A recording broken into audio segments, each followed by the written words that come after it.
Magandang araw po muli sa ating lahat mga katambay. At welcome back po sa ating YouTube channel na Bahay Tambayan, kung saan ay na-upload ko po ang aking buhay-buhay bilang isang OFW dito po sa Saudi Arabia.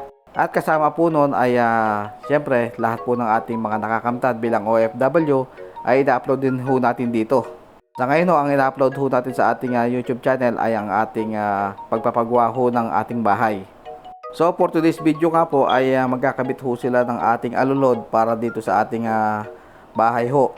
Dahil nga po sa sunod-sunod na pag-ulan sa aming area ay sunod-sunod din po ang pagbagsak ng tubig sa bubungan ng bahay ng aking magulang, dahil ito po ay nakatapat sa bubong ng aming bahay ng aking magulang. At kasabay nga po ng pagdalagay ng alulod ay nagsimula na rin po ang ating kinontratang electrician para po sa ating second floor. So bali nga ho ngayon ang ating electrician ay may kasama po isang helper na kung saan ay katulong ho niya sa pagsisinsil ng pader para sa paglalagay ng ating mga receptacles po ba tawag dyan, saka ng mga conduit pipe para sa ating mga electrical. Gaya nga ho ng sabi ko, ito pong ating electrical ay kontrata po yan na taas-baba. Sa susunod na video natin ay tatalakayin ho natin kung magkano po ang nagastos natin o magkano ho ang kontrata ng ating electrical dyan.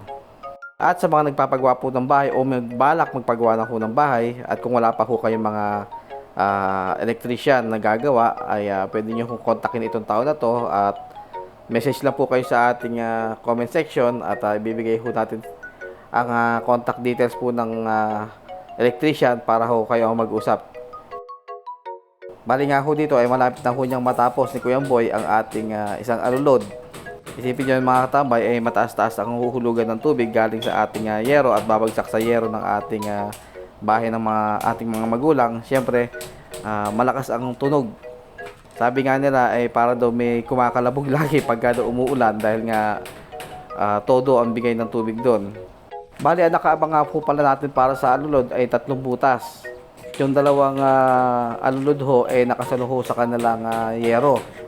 Kaya ho talagang maingay nga daw ho. Sabi nga rin ho ni Mrs. dahil nga ho hindi pa ho yari ang ating bahay ay doon po sila natutulog sa bahay po ng ating magulang, at talagang malakas nga daw ang bagsak ng tubig.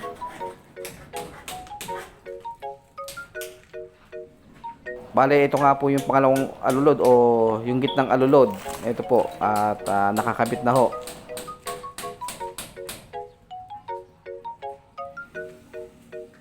At habang may gumagawa nga ho rito ay dumating ang aking kamag-anak na siyang kaibigan din ho ni Kuya Boy at ni Kagawad. Ibig sabihin magkakasing edad din po yan.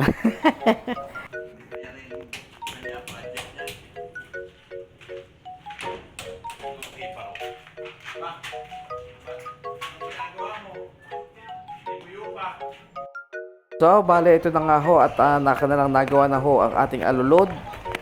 Bale, yan po yung alulod sa may bintana ng kwarto ng aking anak, at ito pong terrace.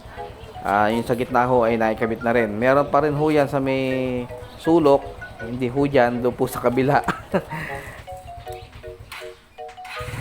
Diyan po sa area na sa may halos tapat po ng ating main door ay meron din hong ano diyan, butas diyan para sa ating gutter. Yun nga lamang po ay hindi pa ho natin may kakabit dahil balak po namin pagka naikabit na po ang o nalagay na po ang ating garahe.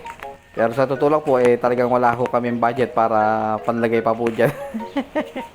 So yan dalawa lang po muna ang mailalagay natin sa ngayon para sa ating alulod. At doon naman sa ating mga electrical, ito na nga ho at naikabit na nila yung mga conduit pipe at yung mga junction box at ano po ba tawag doon, receptacles box, receptacles. Lahat po ng kwarto ho na yan ay meron na mga nakaabang yan, at wawiringan na lamang po nila yan at para ho mayari na. So hanggang dyan na lamang po muna ang ating update for today's video mga katambay. Sa lahat po ng mga patuloy na sumusuporta sa ating mga video ay maraming salamat po. Naway lagi ho tayong pagpalain ng Puong May Kapal, at nagpapasalamat po ako sa Puong May Kapal sa lahat po ng biyayang ibinibigay po niya sa atin. So see you in our next upload mga katambay. Kalas!